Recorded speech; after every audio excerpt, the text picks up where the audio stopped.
The engine goes quiet before the line. That is always the moment when the body notices everything at once. The cold comes back first, then the wind, then the loose trembling in the frame, different without the steady pull of power. Hands stay where they are because there is nowhere else for them to go.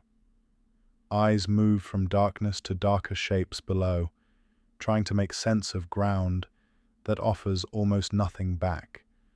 The aircraft is lighter now, but it feels more exposed, not less. When the engine is running, there is noise to stand between the body and what is happening. In silence, there is only the aircraft, the air, and the distance still left to cross. You do not think about grandeur. You do not think about history. You think about timing. There is the weight of the machine under you, and the knowledge of how little separates you from the air around it. Fabric, wood, wire, an engine that has been cut on purpose. No armor, no excess. Nothing in the aircraft that can pretend to be stronger than it is. The controls tell the truth through the hands. Every change in the air comes through immediately. Every small correction matters. You do not fly this way because it feels safe. You fly this way because the work requires it. The dark below is not empty. It holds roads, guns, men, positions, the hard lines of a war that is larger than the aircraft passing over it. But from here in the glide, none of that appears in grand scale. It appears in fragments. A faint shape, a seam in the dark, a guess confirmed too late to call certainty. The navigator's task narrows the world. The pilot's task narrows it further. There is no room for unnecessary thought. Only sequence, only movement. Hold course, judge distance, wait, release, pass through. The wind over the wings makes its own sound.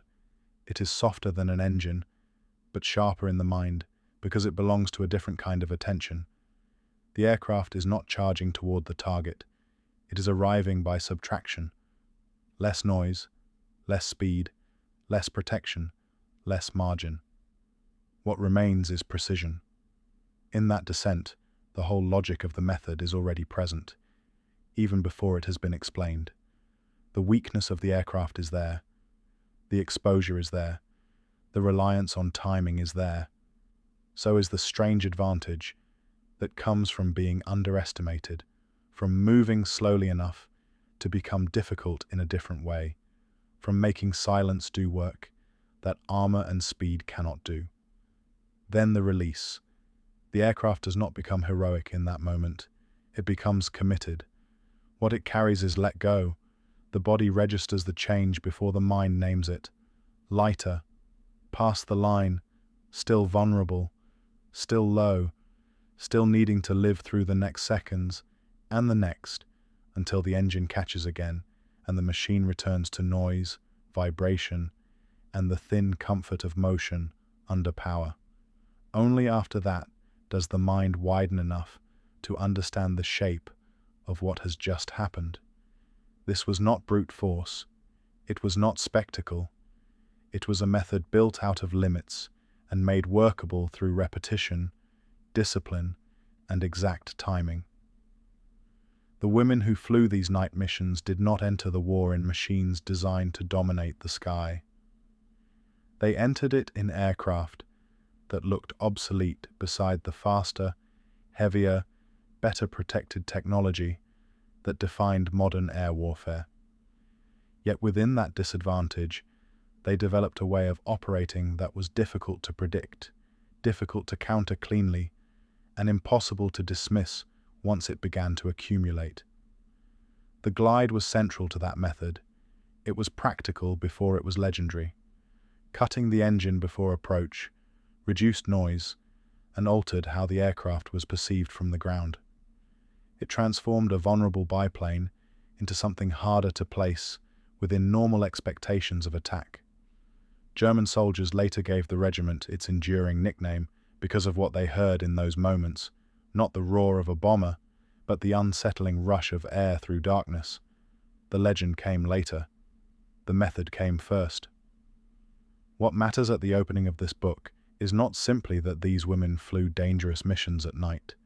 Many histories can state that much in a sentence.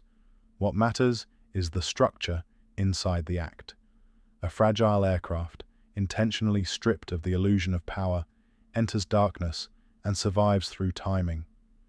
The silence is not incidental atmosphere, it is part of the tactic. The exposure is not rhetorical, it is physical fact. And the mission does not depend on one overwhelming action, so much as on the ability to repeat such actions again and again, under conditions that should have made that repetition impossible. That is the threshold this work begins from. Before the statistics, before the doctrine, before the regiment's redesignation and honours, there is this approach: engine cut, body braced, wind over wings, ground barely visible, the aircraft descending through a darkness that offers neither protection nor explanation. The experience itself contains the argument that the history will go on to make. Effectiveness is not always loud, it is not always armoured, it is not always built from obvious advantage. Sometimes it begins in a machine too fragile for prestige, in a method too narrow for spectacle, and in a silence that does its work before anyone has found the language to name it. The war these women entered favoured speed, payload, and survivability. Their aircraft offered little of any of the three. To understand what the Night Witches became, we have to begin there.